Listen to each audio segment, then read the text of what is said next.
High বন্ধুরা, আজকে আমরা দেখব পাঞ্জাব অ্যান্ড সিন্ধ ব্যাংকের কেওয়াইসি ফর্ম কী করে ফিল আপ করতে হয়। তো দেখুন, এটা পাঞ্জাব অ্যান্ড সিন্ধ ব্যাংকের একটা কেওয়াইসি ফর্ম। সবার প্রথমে ব্রাঞ্চ, যে ব্রাঞ্চে অ্যাকাউন্ট আছে তার নাম লিখবেন। তারপরে নেম, অ্যাকাউন্ট হোল্ডার, প্রথমে নাম লিখবেন, একটু স্পেস দিয়ে টাইটেলটা লিখে দেবেন। এরপরে অ্যাকাউন্ট নাম্বার, এখান দিয়ে আপনাদের ব্যাংকের অ্যাকাউন্ট নাম্বারটা লিখবেন। তারপরে ফাদার বা স্পাউস নেম, যার নাম লিখবেন তার উপরে টিক করবেন, করে তার নাম এবং টাইটেলটা এখানে লিখে দেবেন। এরপরে মাদার নেম, মায়ের নাম এবং টাইটেলটা লিখবেন। এরপরে ডেট অফ বার্থ, দিন মাস বছর হিসাবে অ্যাকাউন্ট হোল্ডার তার জন্মের তারিখটা লিখবেন। তারপরে মোবাইল নাম্বার, এখানে অবশ্যই একটা ভ্যালিড মোবাইল নাম্বার লিখে দেবেন। এরপরে প্যান নাম্বার, এখানে অ্যাকাউন্ট হোল্ডার তার প্যান নাম্বারটা লিখবেন। এরপরে বলেছে অ্যাড্রেস, তো অ্যাকাউন্ট হোল্ডার তার বাড়ির পুরো ঠিকানাটা এখানে লিখবেন। এরপরে বলা আছে আপনারা কেওয়াইসির জন্য কী কী ডকুমেন্ট দেবেন। Voter ID, Aadhaar card, driving licence, PAN card, passport, যেটা যেটা দেবেন সেই বক্সে টিক করবেন। আর যদি এর বাইরে কিছু দেন তাহলে আধারে টিক করবেন, করে নিচে এই লাইনটার উপরে লিখে দেবেন কী ডকুমেন্ট দিচ্ছেন।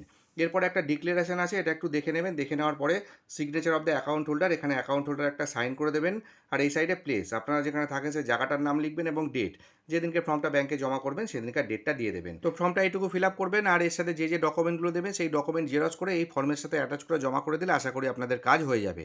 তো ভিডিওটি যদি ভালো লেগে থাকে তাহলে অবশ্যই একটা লাইক করবেন, শেয়ার করবেন আর আমার চ্যানেলের সাথে থাকবেন। ধন্যবাদ।